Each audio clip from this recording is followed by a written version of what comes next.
Baruch Dayan Ha'emet, blessed is the truthful judge. Adonai Natan, Adonai Lakach, Yihishim, Adonai Mevorach, for God gives life and God takes life away. May the essence of God be praised forever and ever. I want to begin by offering my condolences to Diane and Sarah and Jerry and Naomi and Alma and Leora and Jessica and Todd and all the family friends here today, and especially the Breshit Chavurah. And I want to begin with a piece of Lewis's favorite music, the Mozart Clarinet Concerto. You did it for Lewis.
It was actually many, many years ago. I forget after which funeral I officiated, that Lou walked up to me Shabbat morning at Kiddush.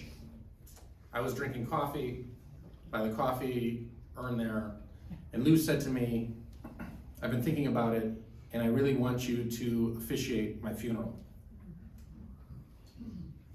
And I said to him, "Of course I will, but I have to tell you that I'm not going to be happy." And he said to me, "It's not going to be such a sunny day for me either."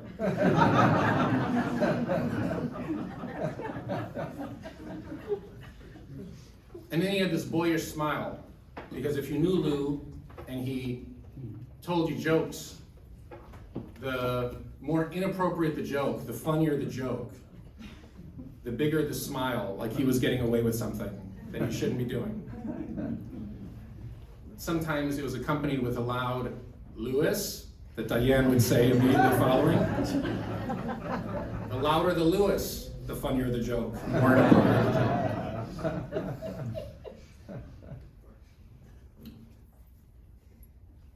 When you got to know Lou, inside there was a playful soul. He was such a good person. He was such a decent guy. He was the first one who put his arm around me at Adat Shalom when I showed up to Minyan, my first time, and I stood next to him at that Amud in the little chapel for many, many years. He would stand on one side of the table, I would stand on the other. And he was in so many ways the greeter for the Shalom. Whether or not that was an official position, that was one that he inhabited. He inhabited it for every organization he was a part of, whether it be for the synagogue, whether it be for men's club, or any of these other organizations, the Knights of Pythian, I'm less familiar with, but I'm sure that he was the same.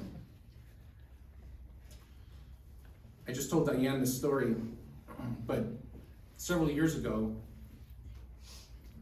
we asked Lou and Diane to come in to be part of a video series that we were making for the synagogue. And so I seated them right in front of the ark on these 2 chairs,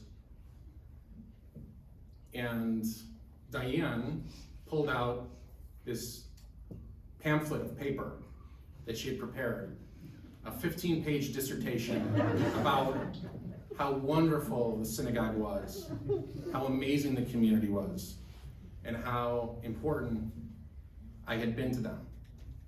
It was something that could only have been written by Diane or my mother.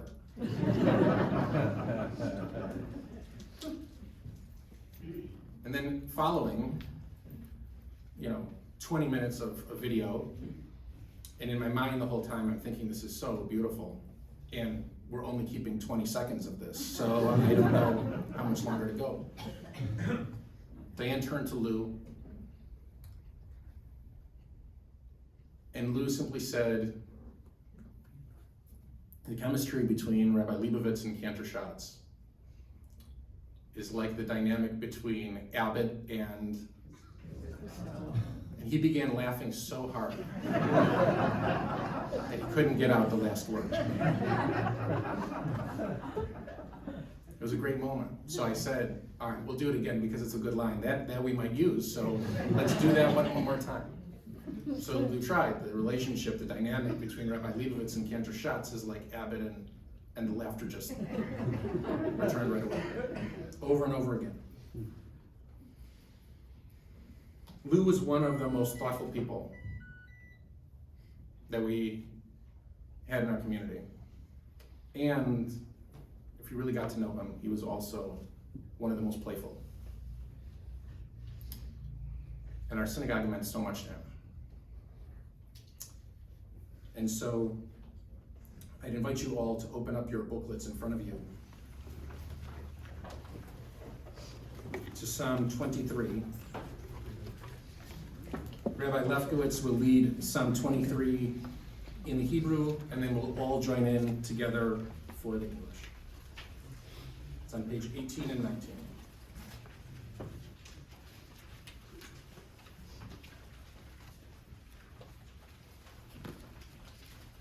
מזמור לדוד, אדוני רואי לא אחסר, בנאות דשא ירביצני, על מי מנוחות ינעלני, נפשי ישובב. ינחילי במעגלי צדק למען שמו, גם כי אלך בגיא צלמוות, לא ירא רע כי אתה עמדי. שביתך ומשענתך המה ינהחמוני. תערוך לפני שולחן נגד צורריי, וישנת בשמן ראשי כוסי רוויה, אך טוב וחסד ירדפוני כל ימי חיי, ושבתי בבית אדוני לאורך ימים.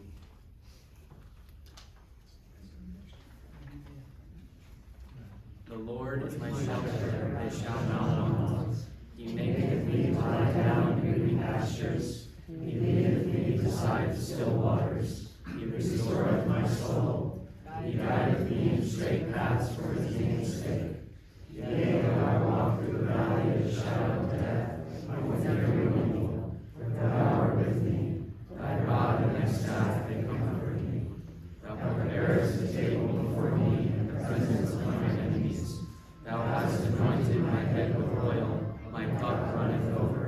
Surely goodness and mercy shall follow me all the days of my life, and I shall dwell in the house of the Lord forever.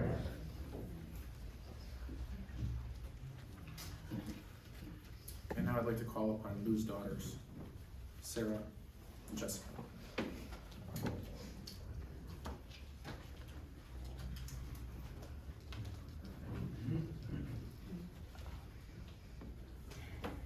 So good to see all of you here. So, when my dad was diagnosed a little over a year ago, he wrote something called Thoughts Made Out of the Box. He thought it was a pretty good joke. And then we were here in October. My sister and I kind of helped refine it. I would say he probably wanted to add more, but I think it's pretty good what he wrote. The fact that I'm living as of October 2022 and able to utilize all my senses to experience the world about me is nothing more than miraculous.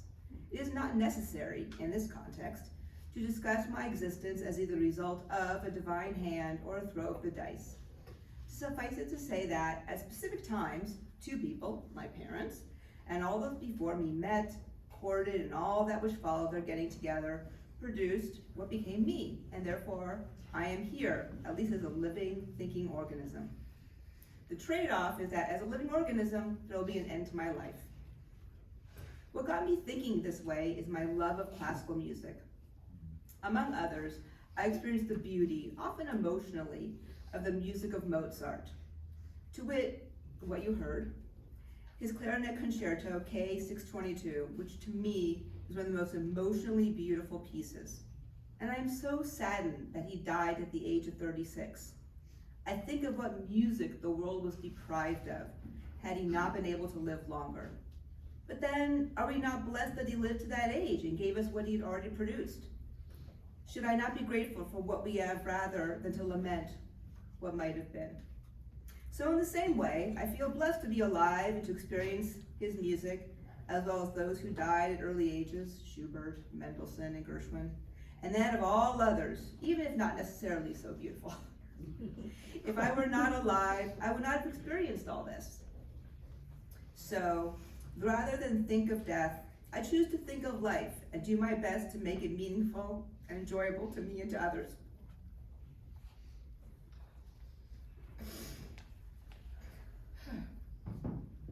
I remind myself that it is not that death per se which is to be feared, because when I am dead, will I know it, or will I be pleasantly surprised after the fact? But that is the fear of death when I am living. Accordingly, I dwell upon the blessings and opportunities that have been placed before me, including a loving wife, 2 lovely daughters, 2 sons-in-law, one of whom unfortunately passed away, and 3 adorable, cute, beautiful, talented granddaughters, Naomi, Alma, and Leora. So.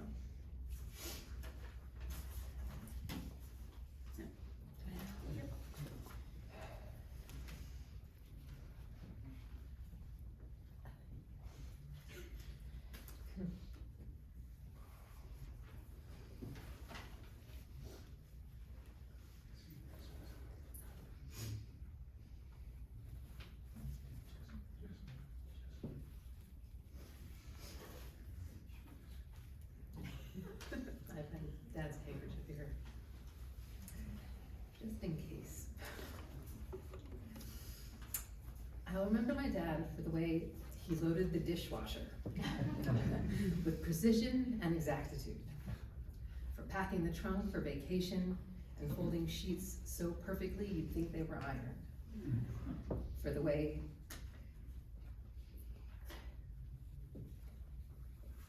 he could make the bed so the words "sleep tight" rang true. I will remember my dad for staying up late to help me do a project that I procrastinated on. He was my first enabler.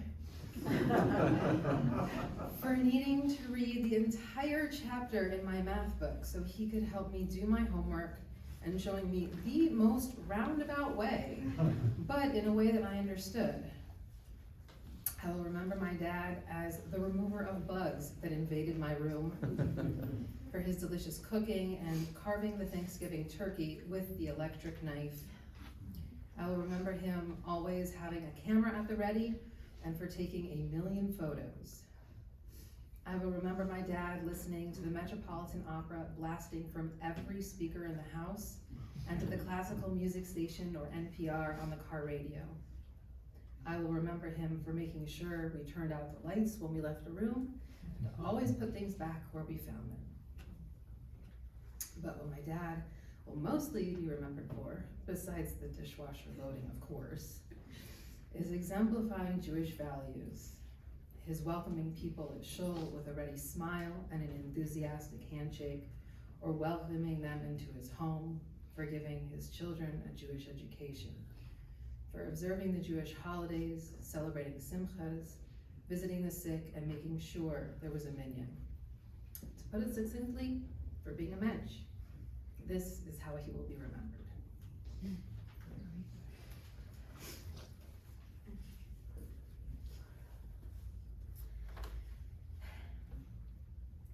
Well, today is a day of mourning. For me, it also gives me the opportunity to celebrate my father and reflect on what he meant to me. I have heard from so many of you how he impacted your lives. I want to take this opportunity to share some short stories about my dad that helped make a positive impact on my life. So when I was a teenager and I just started driving, I took my dad's car to visit my grandmother, who lived only a couple blocks away. She lived in an apartment building with very narrow alleys. I didn't know that when turning into narrow alleys, you need to make wide turns. Well, I didn't do that, and I got the car hung up on the side of the stucco building. Yikes, right? So I run back inside, and I call my dad in tears. I'm just like, Dad, I'm so sorry. The car hung up. I'm so upset. And he walks over there. He got the car unstuck to the truly awful sound of metal on stucco. And then he apologized to me. He said, I'm so sorry I never taught you how to turn into a narrow alley. And I'm like, and I guess it really taught me to understand that there's so many novices in the world, and to give them the same grace as they're learning, as they're figuring things out that he gave to me that day. That graciousness he showed me really meant so much. Speaking of being gracious, that is definitely my dad, and my mom too, of course. It just exemplifies who they are. From my youngest ages, they love to host and take care of guests. From my epic sleepovers as a kid, to hosting a whole contingent of my sister's friends the summer after they all went to Israel, to time my parents visited me in Japan and they took me and my friend Heather to dinner. Heather's a vegetarian, and they were so concerned that she did not have enough food. They kept ordering more and more vegetarian dishes for her. And I have to say, it's funny, she still, that's one of like, a memory that she really holds quite dear.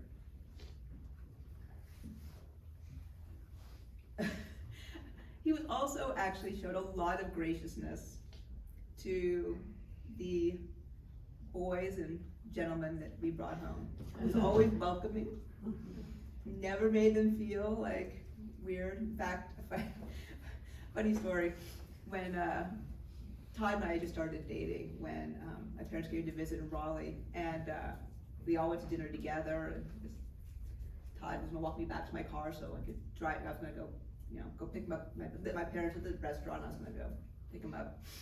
And my dad yells after us, he's like, "It's okay, you can kiss her if you want." Pretty funny. I remember the last time my mom and dad visited me in Hawaii before I moved to North Carolina. My dog Charlie had been having nightmares at night. I had to get him out of bed and go soothe him and pet him until he calmed back down and went back to sleep. I went to him, and my dad was there. I was telling him, I had lots of nightmares as a child, and I would always have to call out to my dad and be like, "Dad, Dad." And he would always come by and sit by my bed and soothe me until I fell back asleep. And I just think it's funny. It's like, what a full circle that he cared for me when I was a child, and now I get to pass that on to my own furry child. So for that, and for all the other things too numerous to mention, I say thanks, Dad. Love you.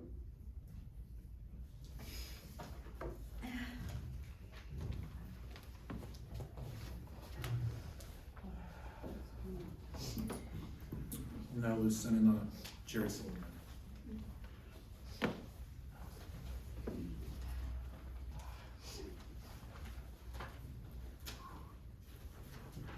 I hope I get such a turnout. This is.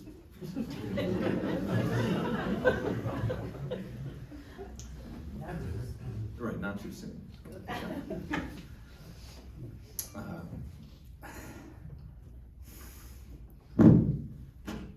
some memories of my father-in-law, Louis, who passed away this Thursday. I only knew Lou for 21 of his 89 years, but they were pretty good years. When we first met in 2001, I was already engaged to his daughter, Sarah.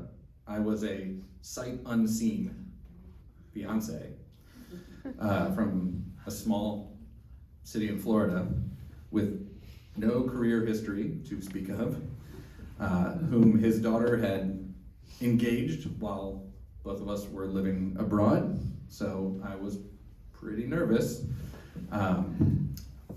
to make a good impression on a Jewish Los Angeles attorney dad. I found, thankfully, that he was easygoing, jovial, and excited to welcome me into his family. Very generous, kind, and supportive, and he always greeted me with a huge smile and a big, warm bear hug. During our wedding, he offered us a beautiful blessing to start our lives together, and then he boogied down hard on the dance floor. He was an extremely gracious co-host at parties and gatherings. He enjoyed offering and accepting hospitality. He had a very worldly palate for food and drink. As Sarah mentioned, as I observed in the first hand, he could load a dishwasher with the Zen Buddhist calm of a monk and the technical savvy of an aircraft engineer. I think that came from his studying electrical systems in his patent law practice. Later, when Sarah and I started having children, I was delighted but not surprised to find that he was the kind of grandpa that gets down on the floor with his grandkids and plays around with them and has fun. As many of our family photos will attest, that's not my phone. No. As many of, it might be Jessica's, as many of our family photos will attest, he enjoyed doing all of the activities, drawing, coloring, reading books, dancing around, playing games, giving tickles, painting nails, that's something that I never did, making jewelry, going fun places that endeared all of his granddaughters to him. His granddaughter Alma called him Spiky because his beard whiskers would tickle her when she'd give him hugs. He was always curious about the work that I was doing, my clients, my career trajectory, my job satisfaction. It was never prescriptive or critical. He enjoyed hearing about all of the details. He celebrated all of our family's various successes and simchas and provided comfort and a sympathetic ear if something didn't go as we had planned. When Sarah and I wanted to move from New York to Atlanta to buy our first home, he was quick to offer as much assistance as he possibly could. And we remain thankful to this day for his thoughtful generosity on that and many other occasions. His community, his Havarah, his synagogue, his minyan, those were at the top, always. He loved being part of his Jewish community. In Los Angeles, at Adat Shalom, being together with all of you, whenever and however possible. He was definitely a joiner.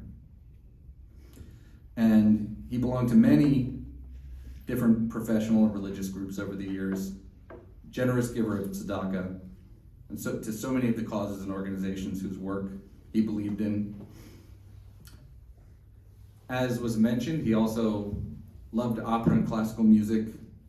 He'd break into singing some old-timey popular ditty, like "Put Your Shoes On, Lucy," if the lyrics happened to line up with what was going on at the moment. He'd just break right out into it.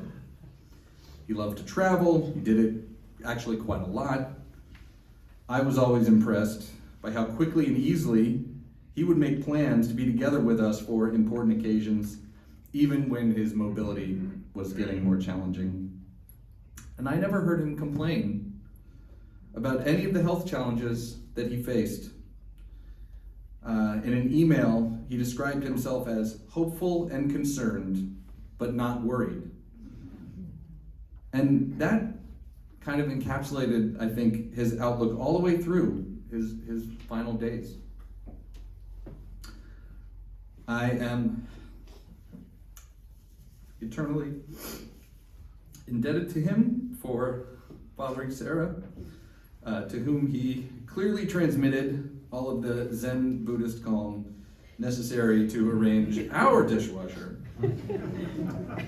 and so many other exceptional qualities. He will be greatly missed by all of us.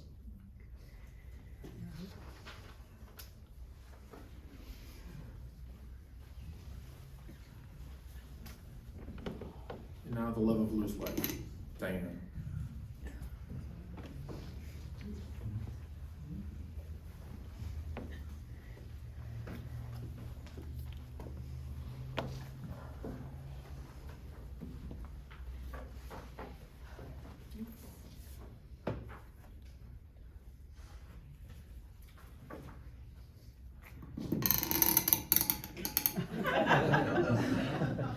Someone's calling. You lose a few inches when you get older, in case anybody hasn't had that experience.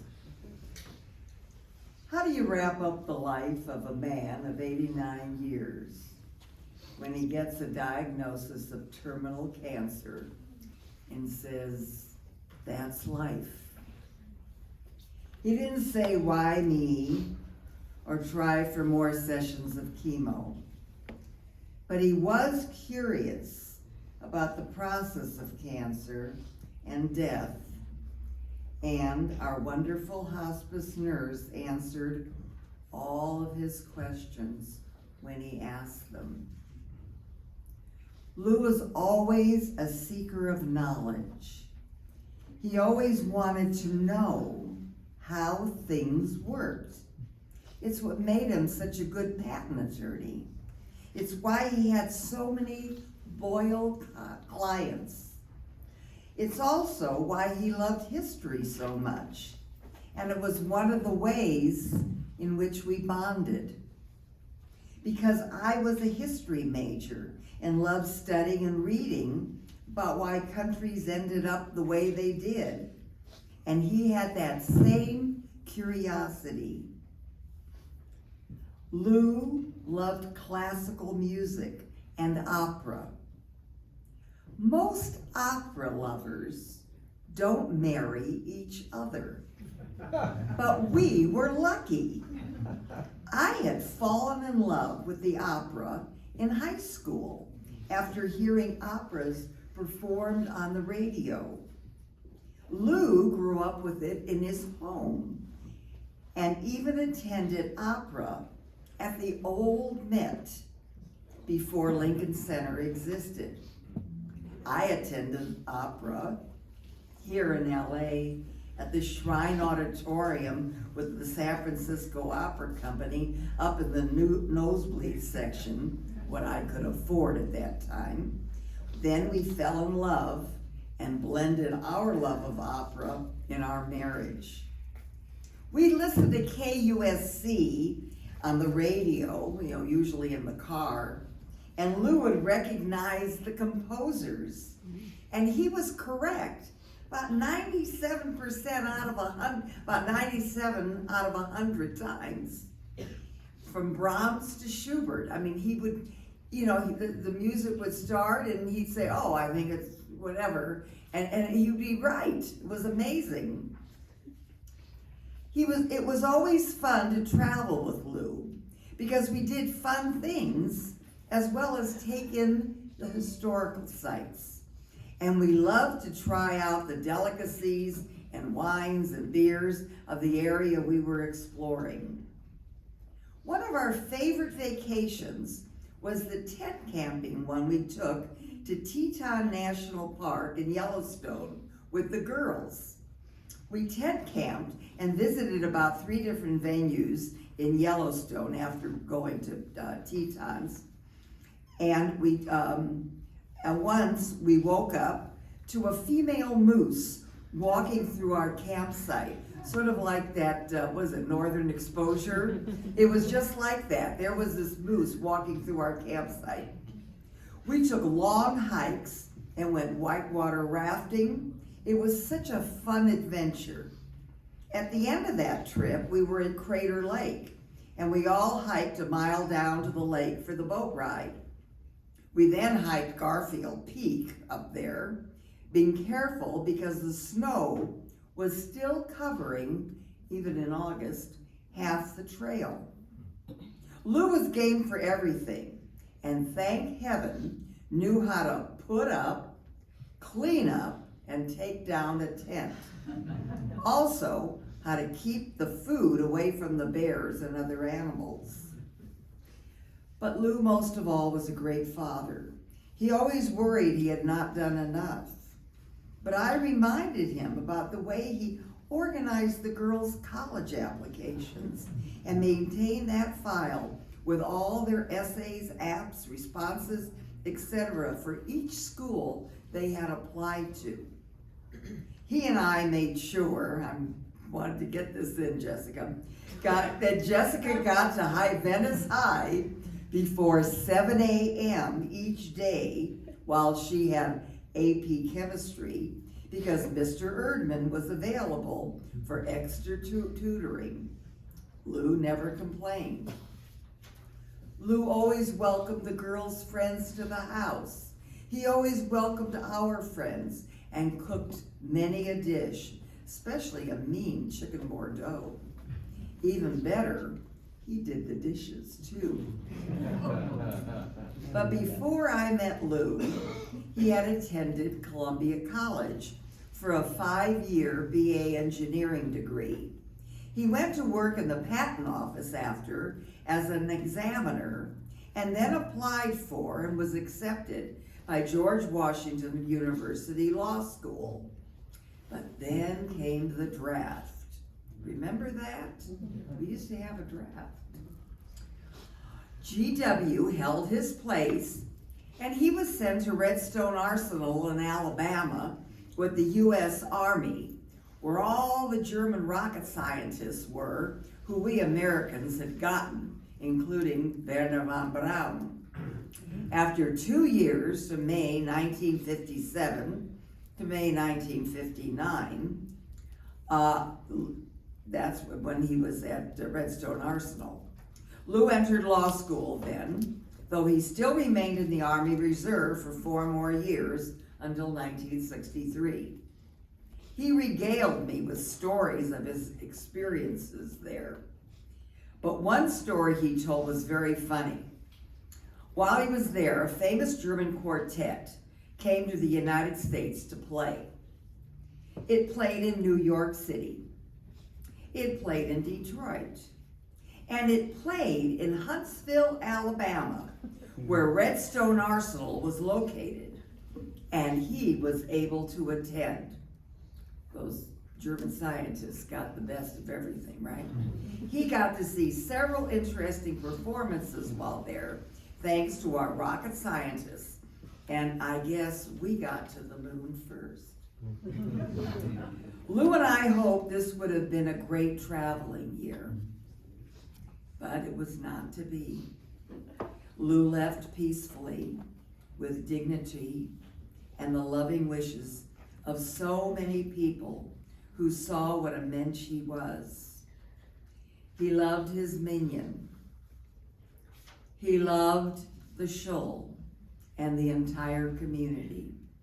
He loved greeting new people and longtime members. He wanted everyone to feel about Adat Shalom as he did, and he treated everyone with quiet dignity.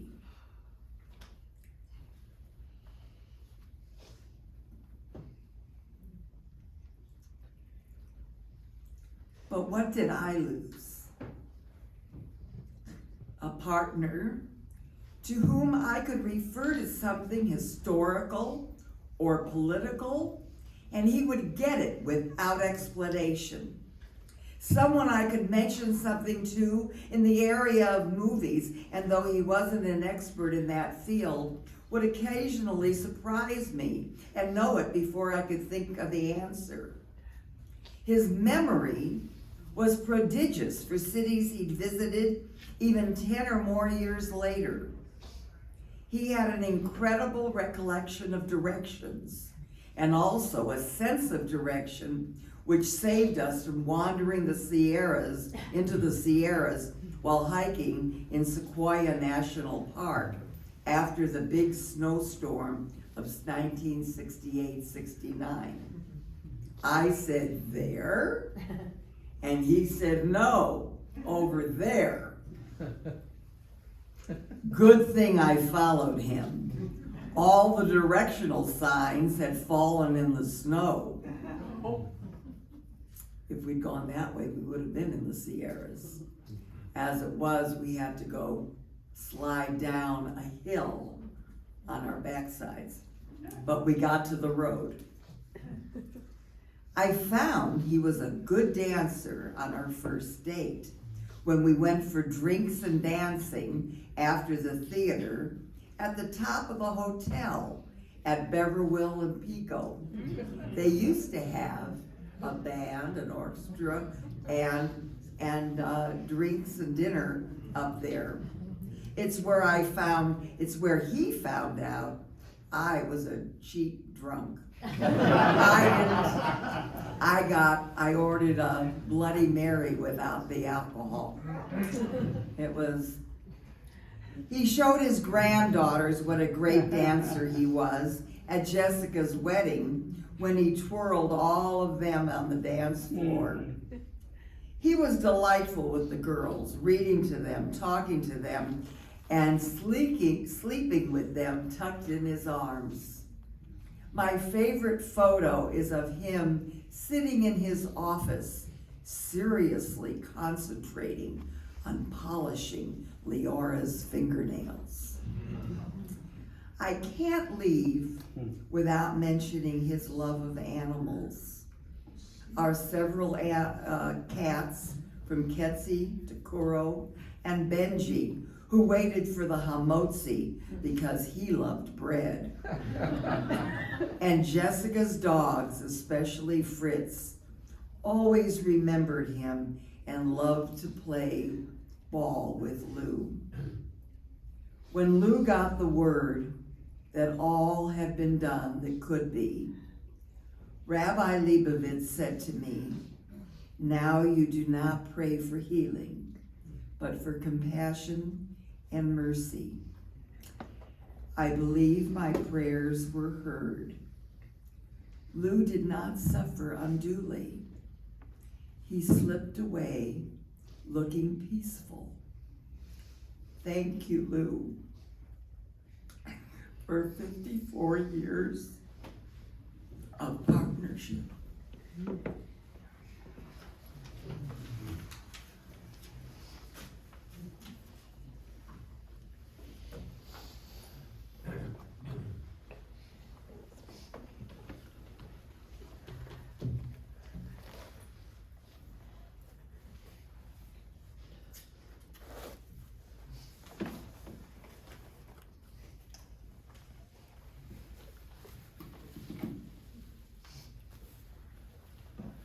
I think there's a special relationship between people and their birth and the parsha in which they're born, and their death and the parsha in which they pass. Lou passed during Parsha Vayera, which is the parsha in which we see a portrait of Abraham sitting at the opening of his tent, welcoming to greet visitors. From that portrait, we learn the value of Hachnasat Orchim, of welcoming guests into our space. There is perhaps no value that better encompasses Lou. He welcomed people into Minyan. He was proud to be the gabbai of our Shabbat services for years and years and years. He welcomed people to our services. Men always got a handshake, sometimes a hug. Women always got sometimes a hug, always a kiss.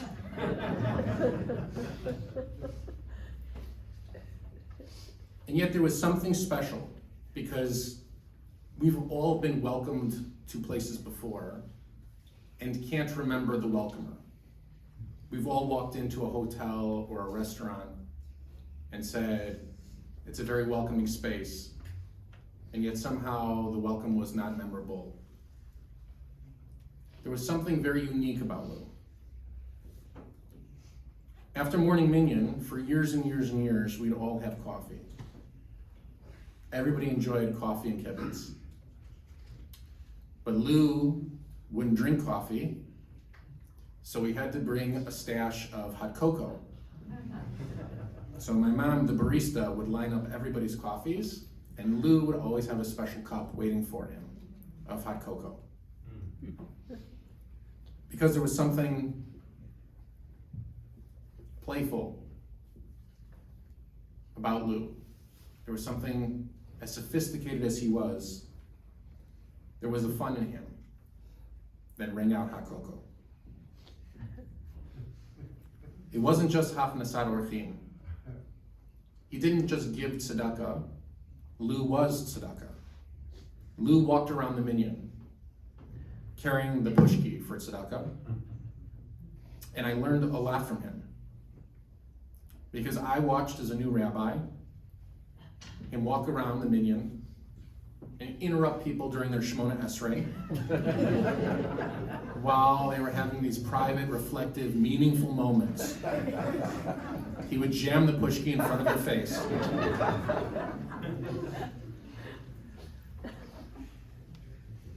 And I watched this happen for months before I asked him, do you think maybe we should find a different time to walk the pushki around? And he said to me, what is more important than tzedakah? And the answer is clearly nothing. So he was right. And for years and years, we didn't daven a Shemona Esrei uninterrupted.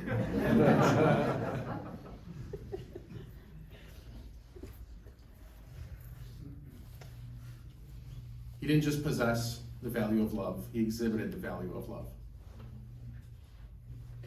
He lived it out every day by the way in which we saw him interact with Diane. We saw them loving to each other.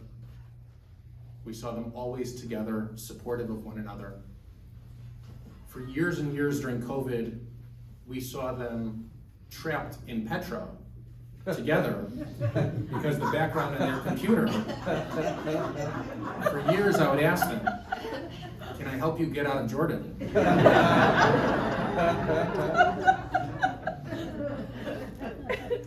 It didn't matter as long as they were together, laughing. It didn't matter what was going on. You know, for months, I spoke to Lou every 2 to 3 weeks. And he was extraordinarily reflective during that time. Just like his essay, he wanted to talk about the meaning of life. He wanted to talk about having children and the idea that we live on through our kids. He wanted to know how Blair and the kids were adjusting to Encino. He wanted to know what was going on with the house. He wanted to know all of these things. because I knew that he himself was so proud of the house that he had built for his family. He was so proud and generous and hopeful of everything that his kids and his grandkids would become, of the legacy that he would live on. There's a Psalm 118, that reads, "Open for me the gates of the righteous." And it's on this psalm that I couldn't help but think. I thought about it over and over when we spoke, because the way in which Lou lived his life. Because from time to time, he would ask me, what did I imagine Olam Haba to be like?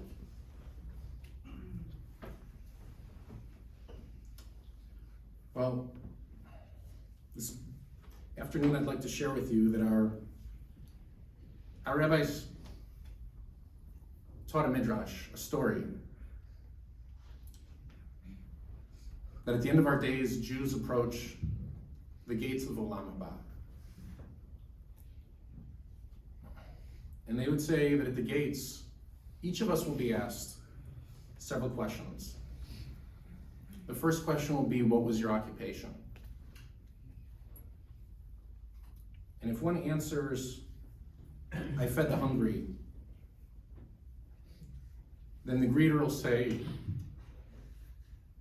this is God's gate, that all who fed the hungry enter. Others might answer, I gave tzedakah. And the greeter will answer, let all who gave tzedakah enter. And others of us will answer, I performed acts of loving kindness. And the greeter will answer, let all who performed acts of loving kindness enter. Lou will answer that he did all those things. And he greeted people really well. And the greeter will finally be relieved of his post. And Lou will sit down with his cup of hot cocoa and wait.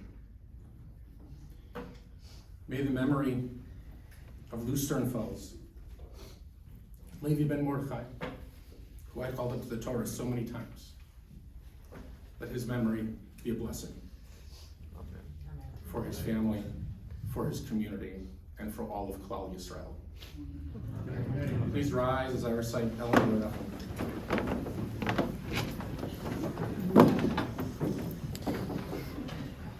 He was very good. El male rachamim shochen bamromim hamtze menucha nechonat achang ve'ashrina במעלות קדושים הטהורים גזור רקיע מזהירים את נשמת לוי בן מרדכי שלח לעולמו בגן עדותיהם מנוחתו אנא בעל הרחמים הסרה בסגן הפך לעולמים וצרור בשרוכם מנשמתו אדוני הוא נחלתו וינוח בשלום על משכבו ונאמר Amen. Exalted, compassionate God, grant infinite rest in your sheltering presence among the holy and the pure to the soul of Lou Sternfels, who has gone to his eternal home.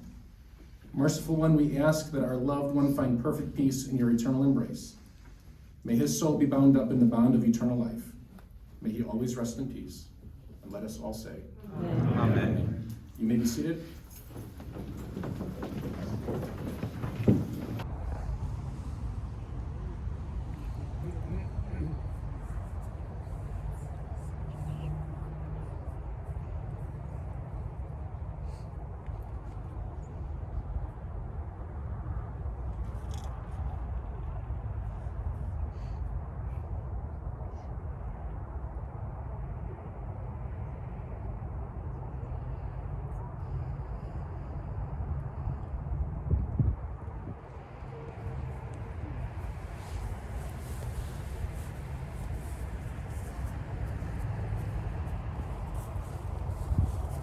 Ma'am, on behalf of the President of the United States, the United States Army, and the grateful nation, Please accept this flag as a symbol of everyone's honorable and faithful service. Thank you very much. That's very meaningful.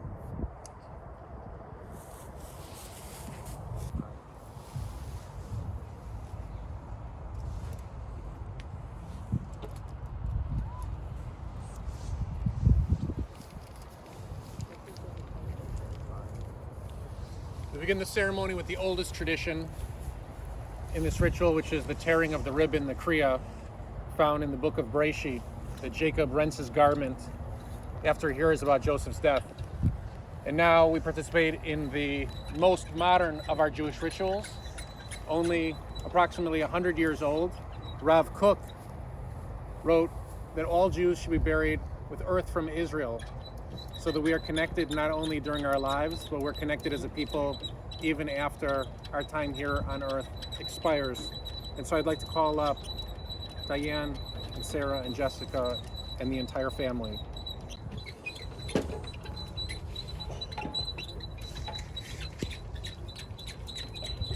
As Lou is lowered to his final resting place, we offer the words of the tradition, El Mikomo Yavo V'Shalom. May Lou go unto God in peace. In just a few moments, we're going to begin a ritual that the rabbis classify as the highest level of mitzvah, called Chesed Shel Emet, the truest act of loving kindness. And because what we are about to perform for Lou, we know there's no way that he'll ever be able to repay us. And it's a ritual we've been doing for thousands of years as Jews. We bury our own. And so I'm first going to ask the family to step forward and each shovel 3 times, then place the shovel back in the earth. Try not to hand it to the person behind you. Each of us taking out of the earth ourselves, shoveling 3 times as a community after the family, and then placing it back in the earth. After everyone's had a turn to shovel 3 times, I'm going to ask all those who are willing and able to please return to the line, because we won't stop shoveling until the casket is completely covered.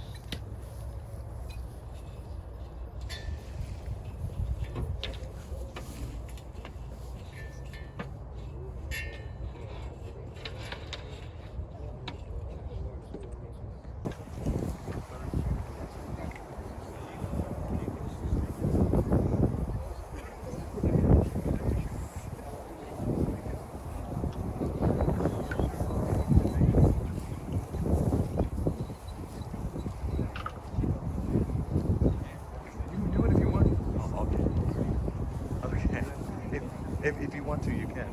Yeah, but I prefer my wife because she's